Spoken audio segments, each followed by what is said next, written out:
தமிழ் மக்களுக்கு வணக்கம். இந்த காணொளியில முக்கியமா ஒரு டெவலப்மெண்ட் நடந்திருக்கு இப்போ அப்படின்றதுனால அத பத்தி நான் பேசணும்னு நெனைக்கிறேன். ஏன்னா இது நான் ஆதரிக்கக்கூடிய ஒரு கட்சி சார்ந்தது அப்படின்றதுனால இத நான் பேசணும்னு நெனைக்கிறேன். இந்த வீடியோ முதல்ல பாருங்க. அனைவருக்கும் வணக்கம். நம்ம கட்சியில் சில நாட்களாக நடந்துட்டு பிரச்சனைலாம் பார்க்கும்போது என்ன மாரி எளிய தொண்டர்கள் ரொம்ப மனவேதனையோடு இருக்கிறோம். மீண்டும் எனக்கு இந்திய அண்ணா திராவிட முன்னேற்ற கழகம் எடப்பாடியார் தலைமையில் ஆட்சி அமைக்க வேண்டும். என்னுடைய இறப்புக்கு பிறகாக கழக தொண்டர்களும் கழக நிர்வாகிகளும் ஒன்று சேர்ந்து மீண்டும் அம்மாவின் ஆட்சி அமைய வேண்டும். என்னுடன் இதுவரை அரசியல் பயணித்த தஞ்சை கிழக்கு மாவட்ட கழக செயலாளர் அண்ணன் ஆர்கே பாபுமோகன் அவர்களுக்கும் அண்ணன் ஒன்றிய கழக செயலாளர் ராதாகிருஷ்ணன் அவர்களுக்கும் எனது பாசமிகு அண்ணன் திருப்பந்தாள் தேர்வு கழக செயலாளர் மூர்த்தி அண்ணன் அவர்களுக்கும் என் நன்றியை தெரிவித்துக் கொள்கிறேன். என் இறப்புக்கு பிறகாவது அனைத்து இந்திய அண்ணா திராவிட முன்னேற்ற கழக தொண்டர்கள் அனைவரும் ஒன்று சேர வேண்டும். என்னுடைய கடைசி ஆசை என்னுடைய உடலுக்கு நான் வணங்கும் மனித தெய்வம் நாளைய முதல்வர் அண்ணன் எடப்பாடியார் அவர்கள் ஒரு மாலை செய்தால் எனது ஆத்மா சாந்தி அடையும். மீண்டும் ஒரு ஜென்மம் இருந்தால் அனைத்து இந்திய அண்ணா திராவிட முன்னேற்ற கழகத்தின் ஒரு பெரிய தொண்டனாகவே பிறக்க ஆசைப்படுகிறேன். நன்றி. அருமை சகோதரர் இவர் தஞ்சாவூர் பகுதியைச் சார்ந்தவர். இந்த கருத்தை சொல்லி தன்னுடைய உயிரை மாய்த்து கொண்டிருக்கிறார் அப்படின்றது தான் அதில் நம்ம பார்க்க வேண்டியது. அதாவது ஒரு கட்சி மீது பற்று, ஒரு கட்சியின் மீது பிடிப்பு, ஒரு கட்சியை வெறிகொண்டு ஆதரிப்பது அப்படின்றது ஒரு ஒரு ஒரு பக்கம். ஆனால் அதற்காக தன்னுடைய உயிரையே மாய்த்து கொள்வது அப்படின்றது இருக்கு இல்லையா, இது என்னை பொறுத்தவரைக்கும், அதுவும் உன்னுடைய குடும்பத்தை யோசிக்காமல் செய்யக்கூடிய இந்த மாதிரியான விஷயங்கள் என்னை பொறுத்த வரைக்கும் தனிப்பட்ட விதத்தில் அயோக்கியத்தனமானது. கட்சி மீது பற்று இருக்கலாம், எல்லாருக்குமே இருக்கும், வருத்தம் இருக்கும். ஒரு வெற்றி தோல்வி, வெற்றி வரும்போது ஒரு கொண்டாட்டம், தோல்வி வரும்போது ஒரு வருத்தம், எல்லாமே எல்லோருக்குமே இருக்கும். ஒரு ஒரு அசூயை ஏற்படும், மன அழுத்தம் ஏற்படும், இதெல்லாமே ஏற்படும். பட் இதுக்கெல்லாம் தீர்வு தற்கொலை செய்து கொள்வது கிடையாது. இந்த சகோதரருக்கு பார்த்தீங்கன்னாக்கா அவருக்கு ஒரு பெண் குழந்தை இருக்குது, 1 வயது தான் அந்த குழந்தைக்கு. இப்போ அந்த குழந்தையுடைய வாழ்க்கை என்ன ஆச்சு, இதையெல்லாம் யோசிக்கணும். கட்சியில் எங்கெங்கேயோ இருக்கிறவன் 1000 கோடி 2000 கோடி 3000 கோடி 10,000 கோடின்னு சம்பாதிச்சு உட்காந்துருக்கான். எந்த கட்சியாக வேணா இருக்கட்டும். நீங்கள் எதுக்கு போய் உயிரை மாய்ச்சிக்கிறீங்க அப்படின்றது தான் கேள்வி. தோற்று போனவன் எவனாவது ஒரு எம்எல்ஏ நான் தோற்று போயிட்டேன், நான் சாகிறேன், தற்கொலை பண்ணிக்கிட்டானா? இல்லை. அப்படி இருக்கும் பொழுது ஒரு தொண்டனாக நீங்கள் உழைத்திருக்கிறீர்கள், எல்லாருமே உழைச்சிருக்கோம். இந்த கட்சி அனைத்து அண்ணா திராவிட முன்னேற்ற கழகத்தை பொறுத்த வரைக்கும் அந்த கட்சியுடைய பொதுச்செயலாளரிலிருந்து ஆரம்பித்து அவருடைய வயது கிட்டத்தட்ட 72 வயது அதிலிருந்து ஆரம்பித்து கடைசி தொண்டன் வரைக்கும், கடைக்கோடி தொண்டன் வரைக்கும் உழைச்சிருக்காங்க. உழைத்து நம்மளுடைய முழுமையாக நம்மளுடைய உழைப்பை போட்டு நம்ம போய் மக்கள்கிட்ட போய் நின்றுருக்கோம். மக்கள் நம்மை நிராகரித்திருக்கிறார்கள். சரியா? அப்போ நிராகரித்திருக்கிறார்கள் என்றால் ஏன் நிராகரித்தார்கள் அப்படின்ற கேள்வி நமக்குள்ளே வரணும். அதற்கான விடை நமக்குள்ளேயே தான் இருக்குது. அப்போ நாம் அதை ஒரு சுய பரிசோதனை செய்து அதை தேடி எதனால் நம்ம நிராகரித்தாங்க, இவ்வளோ நம்ம நன்மைகள் நம்ம ஆட்சியில் இருக்கும் பொழுதுலாம் இவ்வளோ நன்மைகள் நம்ம செஞ்சோம் அப்படின்னாலும் அதையும் கடந்து நம்மை மக்கள் நிராகரித்திருக்கிறார்கள் என்றால் எதற்காக நிராகரித்தார்கள், என்ன காரணங்களுக்காக நிராகரித்தார்கள் அப்படின்றத ஆராயணும்.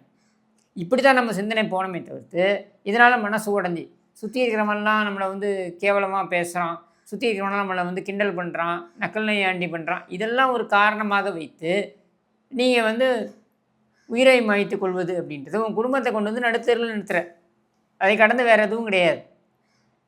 செல்வந்தர் குடும்பமாக இருந்தாலும் நடுத்தரவுக்கு தான் வரும் ஒரு குடும்பம். ஏன்னா ஒரு உயிர் பிரியும் பொழுது அது 1 வயது குழந்தை, அந்த குழந்தைக்கு என்ன தெரியும்?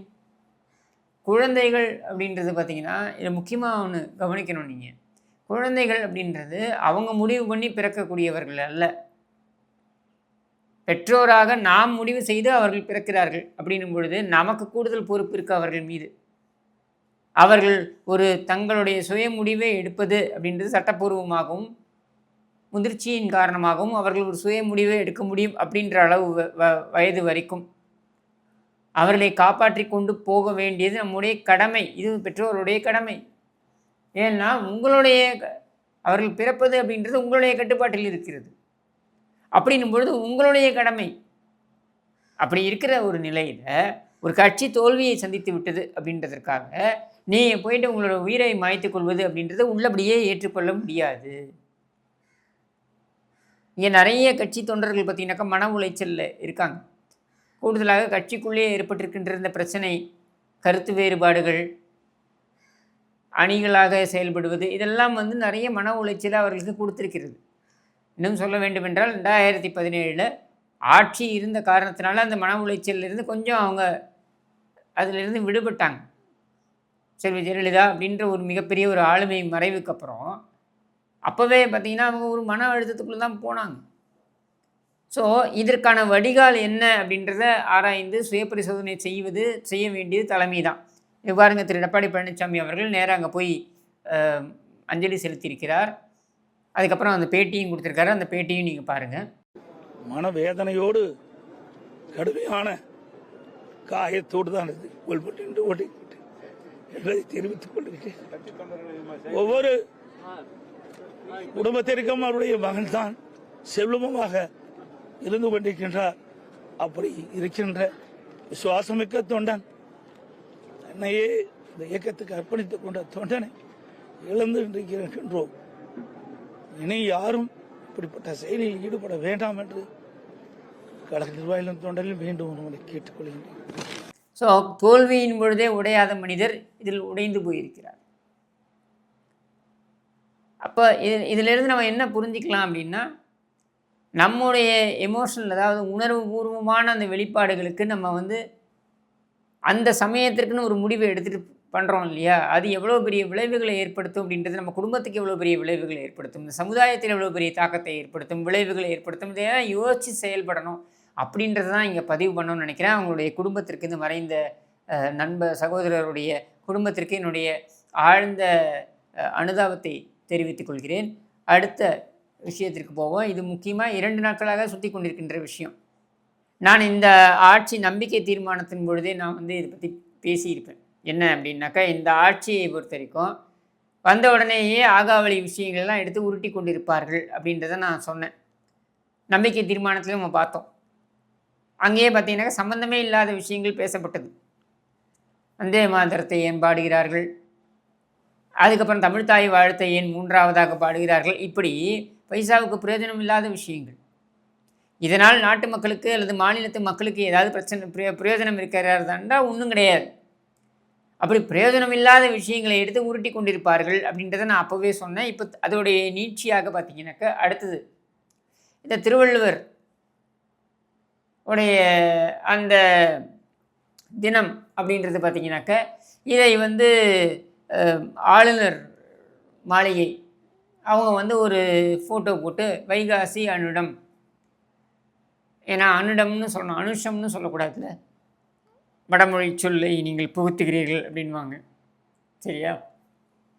ஸ்டாலின் அப்படின்னு நம்ம சொல்லலாம், சுடாலின் அப்படின்னு சொல்லக்கூடாது. அது மட்டும் வந்து பார்த்திங்கனாக்க ஸ்டாலின்னே இருக்கணும் அப்படின்வாங்க.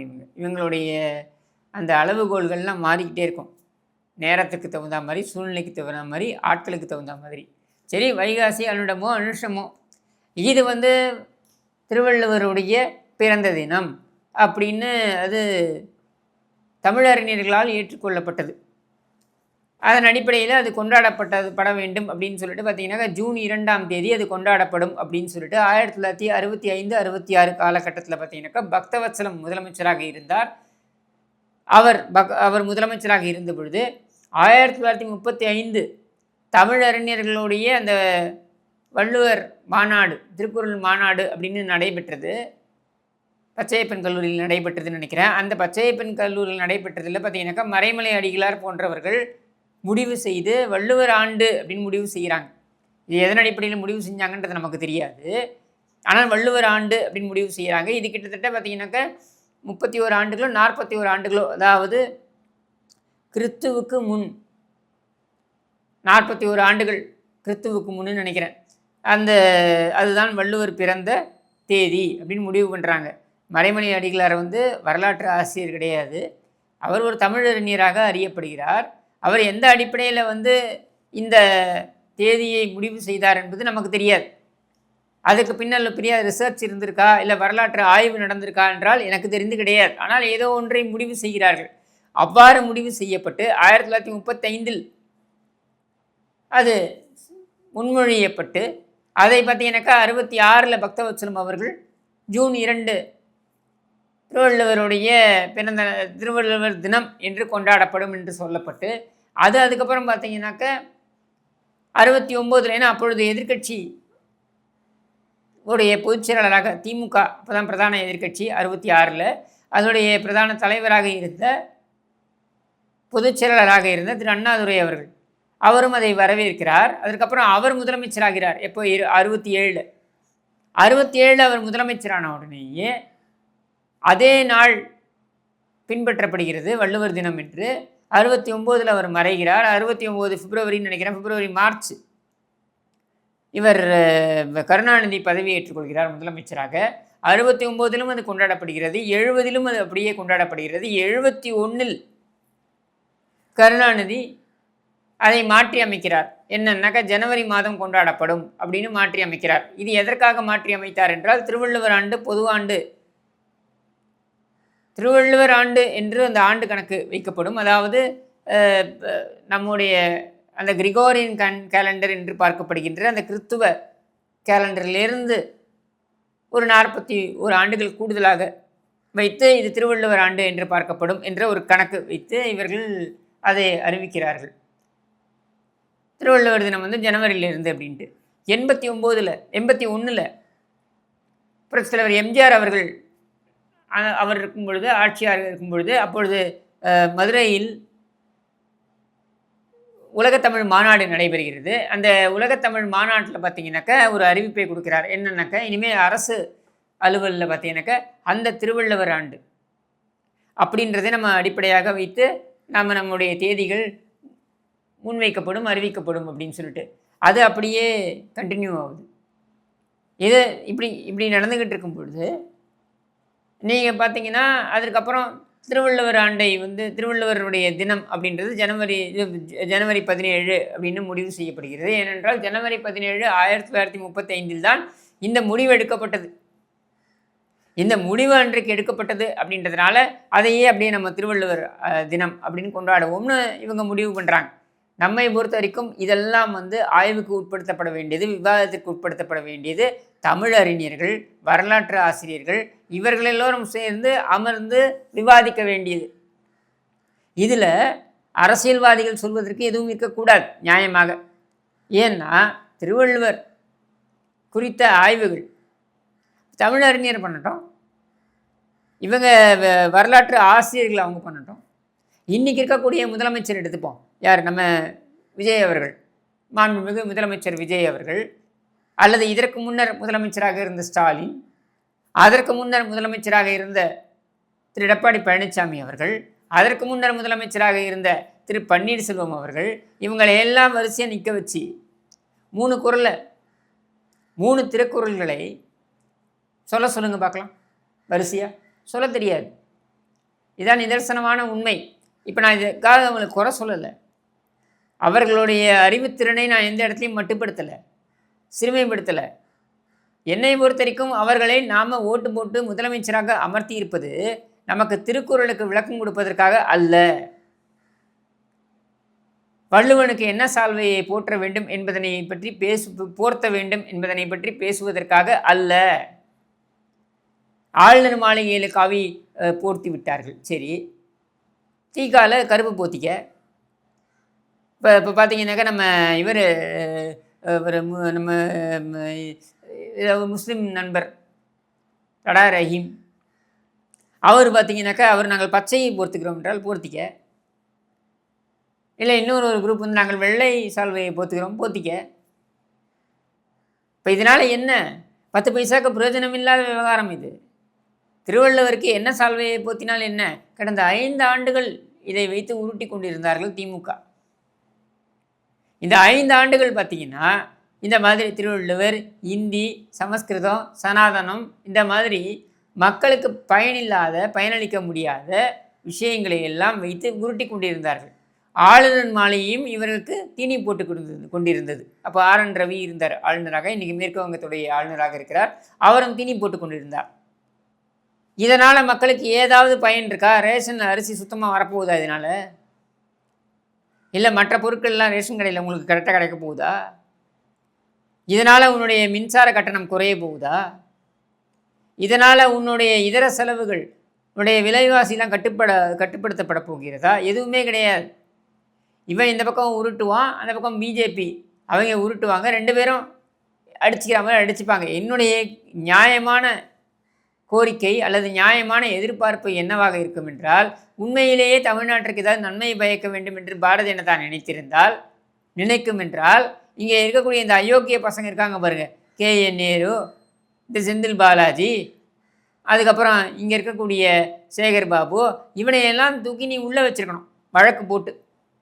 இந்நேரத்துக்கு நிலுவையில் இருக்கக்கூடிய வழக்குகள்லாம் முடிவுக்கு கொண்டு வந்திருக்கணும். கனிமொழி ஸ்பெக்ட்ரம் ராஜாலேருந்து ஆரம்பித்து அதை எதுவுமே நீ செய்யலை. உட்காந்துக்கிட்டு வள்ளுவரை பிடித்து கொண்டு தொங்கிக் கொண்டிருக்கிறீர்கள். இதனால் ஒரு பயனும் கிடையாது. இன்னி வரைக்கும் நான் சொல்கிறேன், இன்னி வரைக்கும் மாணவ செல்வங்கள் தமிழ்நாட்டில் திருக்குறளை காசு கொடுத்து வாங்கி கொண்டிருக்கிறார்கள். அப்படி இருக்கிற நிலையில் வள்ளுவருக்கு எந்த போர்வையை போத்தினா என்ன, எந்த சால்வையை போத்தினா என்ன, அது காவியாக இருந்தா என்ன, சிகப்பாக இருந்தா என்ன, கருப்பாக இருந்தா என்ன, நீளமாக இருந்தா என்ன, எந்த சால்வையை போத்தினா என்ன? உங்களை அதுக்காக தான் முதலமைச்சராக உட்கார வச்சுருக்கோமா? உங்களை அதுக்காக தான் எதிர்க்கட்சி தலைவராக உட்கார வச்சுருக்கோமா? இந்த மாதிரி லாவணி கச்சேரி செய்து கொண்டிருப்பதற்கு. இன்றைக்கி இருக்கக்கூடிய பிரச்சனை என்ன? தென் மாவட்டங்களில், நான் இப்போ இல்லை, இந்த கடந்த ஆட்சி திமுக ஆட்சி காலத்திலிருந்தே நான் திரும்ப சொல்லிட்டு வரேன், தென் மாவட்டங்களில் சாதி கலவரங்கள் அதிகப்படியாகி கொண்டிருக்கிறது.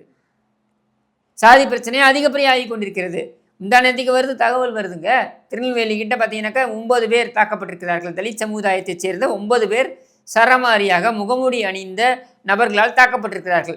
இது சாதி ஆணவ தாக்குதல் என்று சொல்லப்படுகிறது. ஏன் ஒரு எதிர்க்கட்சி தலைவராக உட்காந்துருக்கானே இந்த உதவாநிதி, இவன் போக வேண்டியதானே திருநெல்வேலிக்கு? போக மாட்டான். ஏன் போக மாட்டான்னா, அங்கே போனால் இன்னொரு சாதிக்காரங்க இவனுக்கு எதிராக போயிடுவாங்கன்னு பயம். இதுதானே ஏன் முக்கியமான பிரச்சனை.